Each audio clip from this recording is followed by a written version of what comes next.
We want to look at something today, and I want to just talk about the power to change. I just want to talk about change. Amen? Change is so important in our life. Change is a process that's continuous, and it's not a one-time occurrence. Amen? If we want to change something, we have to work at it, don't we? Change begins first by the renewing of your mind.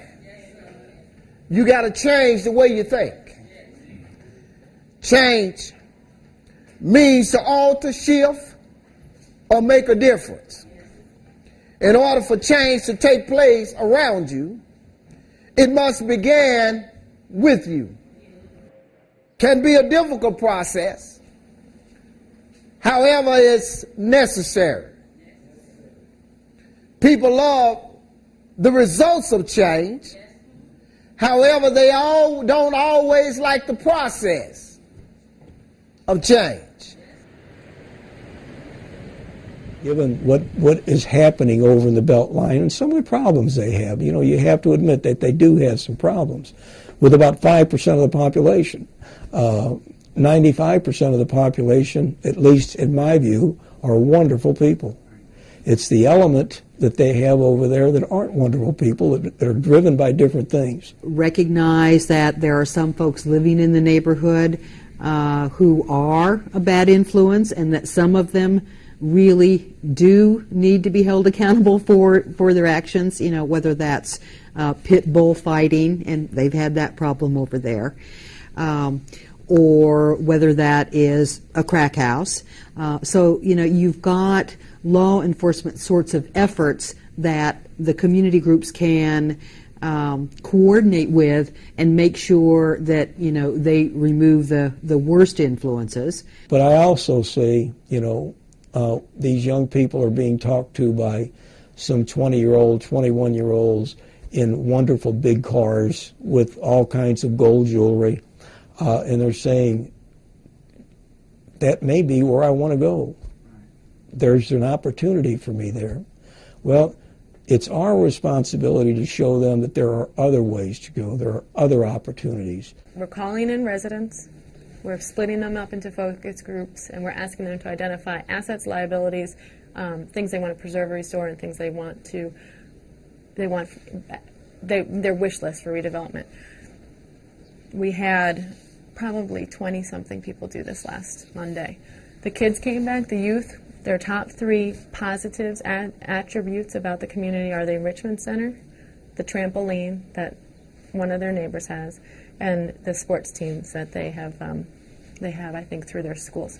The top 3 negative things are the shooting and killing, the gangs, and the prostitution. That's not even the stuff that the elderly identify, but that's the stuff that the kids see. But they're trapped in a neighborhood, in a sense. I think the communities around them have tried to build a wall around the Beltline, and let's keep all of that in there.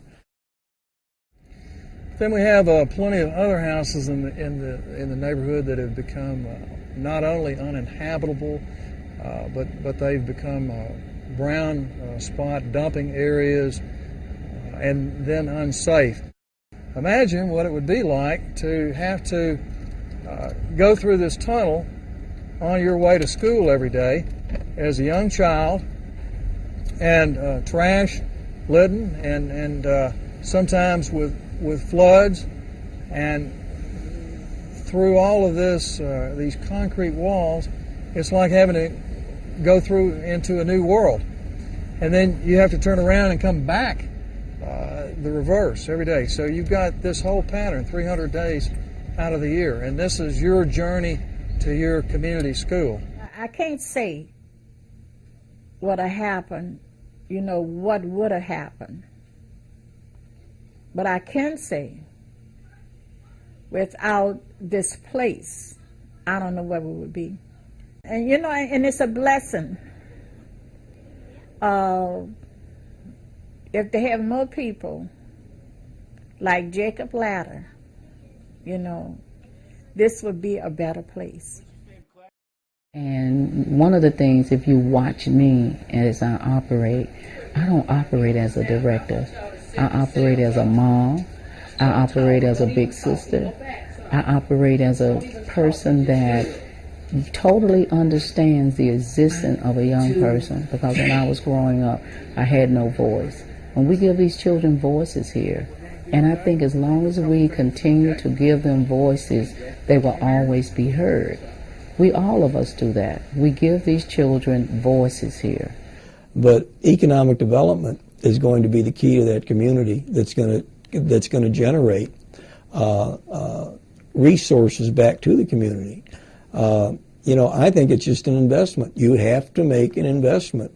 And I think the return on investment in a neighborhood like the Beltline produces a much bigger return on investment than if you invested in East Memphis, because every dollar you invest in there is going to be put to very, very good use. And that's the same way I feel about the Beltline. When somebody makes an investment in the Beltline, it's going to have an immediate impact. It's going to affect lives. It's going to bring about change. How old are you, Larry? 9 years old. Do you like coming here? Yes, sir. Why do you like coming here? Sometimes I like coming here for like helping the community and doing my homework down here. It's just like a special time being down here.